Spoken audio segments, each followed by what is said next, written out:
Hello, my name is Alex Isles and welcome to Bamburgh Castle, and in this episode we're going to talk about the story of the bad neighbour or the evil neighbour. Now this is set during the 12th century. The Earl of Northumbria is the third Earl of Northumbria and his name is Robert de Mowbray.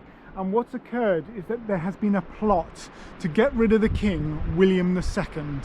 Now William II, better known as William Rufus, was quite a bad-tempered monarch.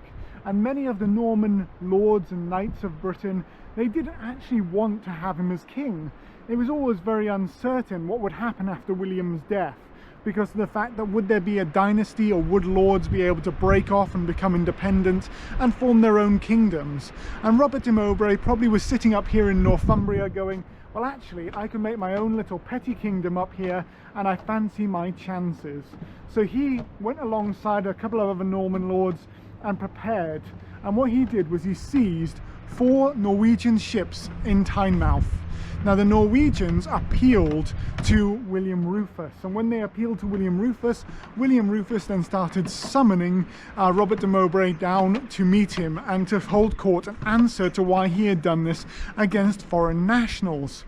Now when he did this, he refused to turn up. And when he refused to turn up to court, William Rufus said, all right, you've got until Easter, come down or face trial and you are in deep trouble. And again, Robert de Mowbray did not turn up. So William Rufus acted quickly. He was angry, he moved up to Northumbria as fast as possible and quickly took Tynemouth, which was just near Newcastle upon Tyne. After taking Tynemouth Castle, he then pushed up, went straight through Northumbria and arrived outside of Bamburgh, and he started to besiege Bamburgh. Now when he besieged Bamburgh, he built the Evil Neighbour.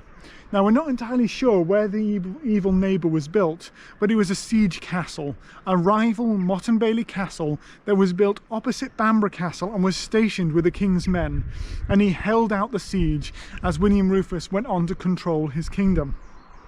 Now as the siege went on, Robert de Mowbray, for some reason, we're not entirely sure why, decided to try and skip the siege and break out. And my personal opinion is probably trying to find other lords who were on his side initially and try and get them back on his side to try and get that support again so that he can fight back against the king. So he breaks out of Bamburgh Castle and races down to Tynemouth, and he goes back into Tynemouth Castle, but he gets caught by the king's men, surrounded and besieged for 6 days. And on the 6th day he's wounded in the leg and captured. And then William Rufus has him brought back up here to Bamburgh, and he sends a message to his wife, because his wife, Robert de Mowbray's wife, is still inside Bamburgh Castle and she's holding out siege. So this royal castle is now being rebelled against the king, it's holding out against him, and he wants it back. So as he's wanting it back, he says to Robert de Mowbray's wife, and he says, unless you surrender, I will blind your husband. And at that point she surrendered and he was handed over. Now the castle was then taken back into royal hands, and Robert de Mowbray spent the rest of his life in prison. And it was going to be probably a life imprisonment for the rest of his days, but he was very fortunate, as when he was older he had spent most of his time in Windsor Castle, but they decided to relax it and they sent him to St Albans Monastery, where he was allowed to become a monk for the rest of his days. Other conspirators came off far worse and had pretty horrendous things done to them, but that was kind of what William II, William Rufus, was all about. He was a pretty brutal character in his own right, as many of the early Norman and Plantagenet monarchs were. So you really get a sense of what it was like to actually be around here at this time when Northumbria was a prized possession to whoever held it. It was seen as an opportunity. You could either make something of yourself under the Norman kings, or you could try and go it alone if you like and become independent and try and reform this northern kingdom up here, and without the control of a foreign monarch, because then you don't have to pay taxes and you can stay separate.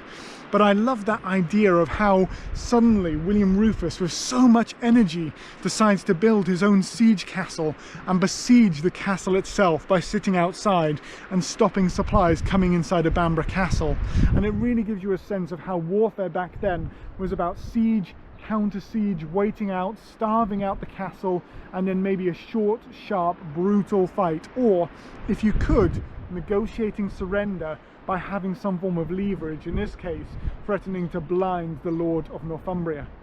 So I really hope you've enjoyed the video today and you've learned something about Bamburgh Castle and the story. As always, I ask you to like and subscribe, share this with your friends, and put a comment in the comments below just asking a question about Northumbria or about this period in history, and I'll be happy to try and answer it for you.